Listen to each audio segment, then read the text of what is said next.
bienvenue sur Mémoire des célébrités, la chaîne qui ressuscite les légendes vivantes de la chanson française, qui plonge sans peur dans les abysses de la gloire et qui vous emmène là où personne n'ose aller, derrière le rideau des stars, là où les projecteurs cachent les larmes séchées, les cœurs brisés.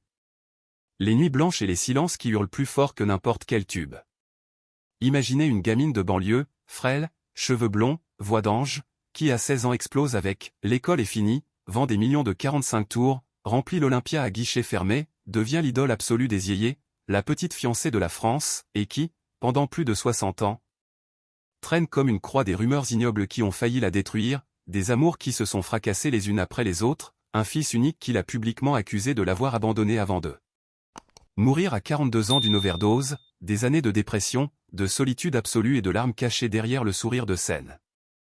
Aujourd'hui, nous parlons de Sheila, la reine incontestée, indétrônable de la pop française, née Annie Chancel le 16 août 1945. Vous la connaissez pour ses tubes planétaires qui font encore danser le monde entier, L'école est finie, Bang Bang, Les Rois Mages, Love Maître Baby, Spacé, ses chorégraphies endiablées, ses tenues à paillettes, ses cheveux courts iconiques, son sourire éclatant sur toutes les télés pendant 5 décennies.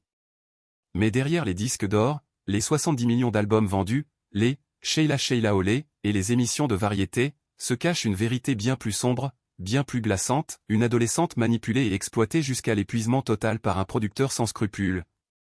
Une rumeur cruelle et persistante qui a prétendu pendant des décennies qu'elle était un homme, un mariage de conte de fées qui s'est fracassé en 6 ans, un fils qui a grandi loin d'elle et qui est mort dans ses bras en lui laissant un vide éternel, des tentatives de suicide avortées, des années de thérapie, une solitude abyssale, et à 79 ans, elle a enfin tout lâché, les secrets les plus noirs, les regrets qui la rongent encore, les blessures qui ne cicatriseront jamais. On vous promet, ce n'est pas l'histoire d'une gentille idole yéyé qui a tout réussi. C'est une descente aux enfers dorés, un sacrifice total à la gloire, une vie brisée par le star system et une résilience qui force le respect et qui fait froid dans le dos. Accrochez-vous bien, likez dès maintenant, abonnez-vous, activez la cloche. Nous plongeons dans les zones d'ombre les plus profondes, les plus secrètes de Sheila. Tout commence à Créteil, dans le Val-de-Marne, le 16 août 1945, en pleine reconstruction d'après-guerre. Annie Chancel naît dans une famille modeste, son père, André, vendeur ambulant de bonbons et de nougats sur les marchés et les fêtes foraines, sa mère, Jeannette, caissière aux prix uniques. La petite Annie grandit entre les camions-boutiques, les odeurs de barbe à papa et les cris des forains. Elle est timide, myope, porte des lunettes épaisses. Elle rêve d'abord de cirque, devenir écuyère, trapéziste ou dompteuse. À 8 ans, ses parents lui offrent des cours de piano chez une voisine. Coup de foudre immédiat. À 11 ans, elle chante déjà devant l'étal familial sur le marché de Créteil. Les clients s'arrêtent net, hypnotisés par cette voix cristalline, pure comme du cristal. On la surnomme « Radio Chancel » parce qu'elle chante non-stop, du matin au soir. À 14 ans, elle gagne un radio-crochet à Maison-Alfort. À 15 ans, elle aide encore ses parents au marché le week-end tout en suivant des cours de comptabilité au lycée. Et puis arrive l'année 1962. À une kermesse de banlieue, elle monte sur scène avec un petit groupe amateur, les Guitar Brothers. Dans la salle, un homme de 30 ans, costume impeccable, regard de requin, Claude Carrère. Producteur débutant, ambitieux, sans scrupules. Il flaire le jackpot absolu. Il harcèle les parents pendant des semaines. En novembre 1962, il signe un contrat exclusif pour leur fille mineure, 16 ans et 3 mois. Carrère prend tout, 80% des droits, contrôle total. Première décision, changer son nom. La première chanson yéyé française s'appelait « Sheila » de Tomiro. Il la rebaptise Sheila. Et là, c'est l'explosion nucléaire. Janvier 1963, premier 45 tours, Sheila. Succès correct. Juin 1963, l'école est finie. Numéro 1 partout en Europe, plus d'1 million d'exemplaires en quelques mois. À 17 ans, elle passe chez Salut les copains, remplit l'Olympia en première partie de Sylvie Vartan, devient l'idole des adolescents. Mais derrière la success story à la Cinderella, l'enfer commence très vite. Carrère la traite comme une marchandise de luxe. Il décide absolument tout, les chansons, souvent écrites par lui-même, les arrangements, les tenues, mini-jupes écossaises devenues mythiques, les horaires infernaux.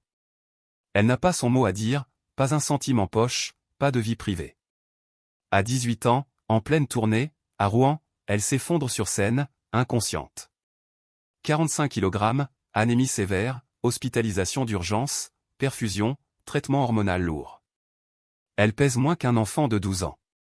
Elle confiera des décennies plus tard dans Marianne, « J'étais exploitée comme une bête de foire. Je n'étais qu'une oie aux œufs d'or.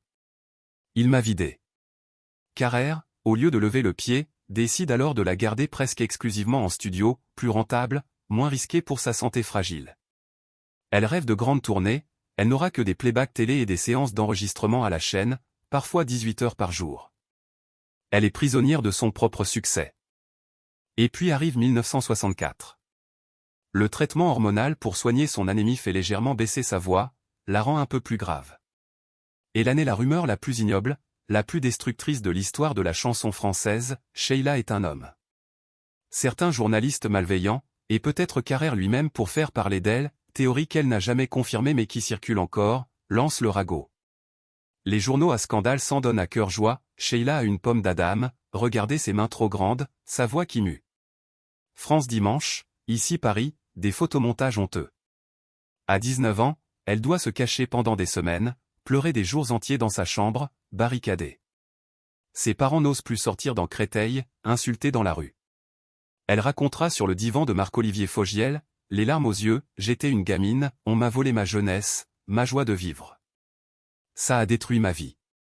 Je me suis demandé si j'allais tenir. » Même quand elle tombe enceinte en 1975 et accouche de Ludovic sous les flashs des photographes à la clinique de Neuilly, la rumeur repart de plus belle, c'était une poche de sérum physiologique, l'enfant a été adopté en Suisse, les sages-femmes ont été payées pour mentir.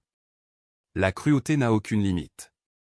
Années 70, elle rencontre Guy Bell, beau gosse, chanteur à succès sous le nom de Ringo. Coup de foudre. Mariage en juillet 1973 dans le plus grand secret, seuls 12 témoins.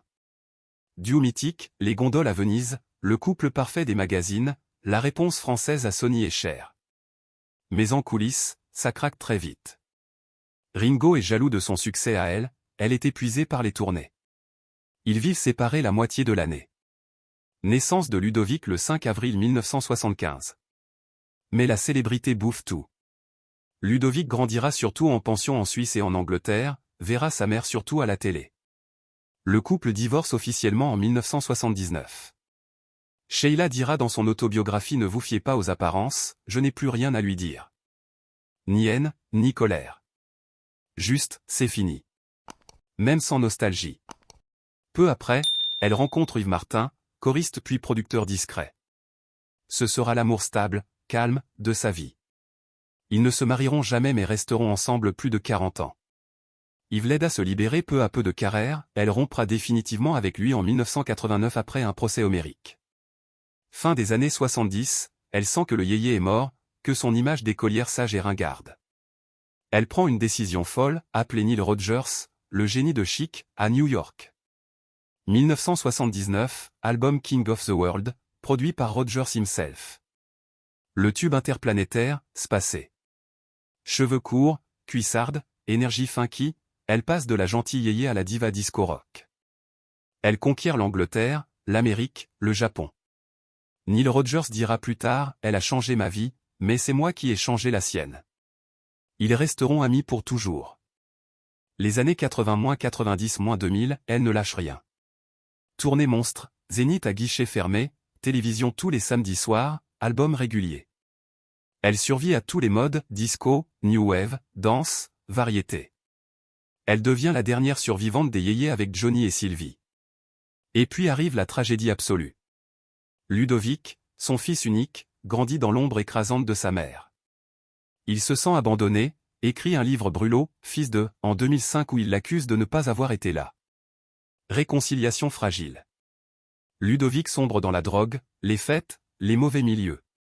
Le 7 juillet 2017, il est retrouvé mort dans son appartement parisien à 42 ans.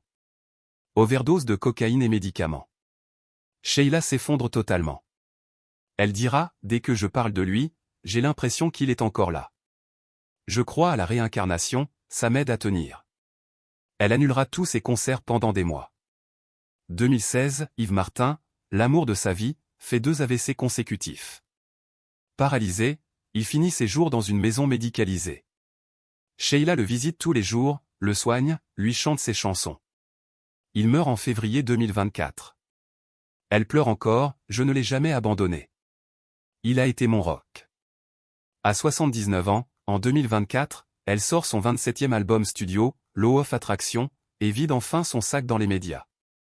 Elle parle de la rumeur qu'il a tué à petit feu, de Carrère qu'il a volé pendant 27 ans, de Ludovic qu'elle n'a pas su protéger assez, d'Yves qu'elle a accompagné jusqu'au bout, de la solitude qui la ronge encore certains soirs. Elle dit, ces accusations ont laissé des blessures profondes dans mon âme. Mais je suis toujours debout. Je chanterai jusqu'à mon dernier souffle. Sheila, 70 millions de disques vendus, plus de 2500 chansons enregistrées, 60 ans de carrière sans interruption, une voix qui traverse les générations et qui fait encore vibrer les stades. Son héritage? Une rue à son nom à Créteil, le musée Sheila dans sa ville natale, des compilations qui cartonnent encore, des gamins de 15 ans qui découvrent Spacé sur TikTok et qui deviennent fous, une rose hybride baptisée Sheila, et surtout une leçon de survie.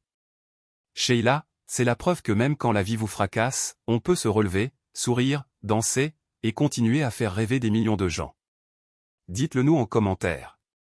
La rumeur, Sheila est un homme, la plus grande cruauté de l'histoire de la variété française ou coup marketing diabolique de Carrère? A-t-elle été une mauvaise mère ou simplement victime d'un système qui bouffe les enfants des stars? Spacé, avec Neil Rogers, son plus grand coup de génie ou le moment où elle s'est enfin libérée? Carrère, génie ou bourreau?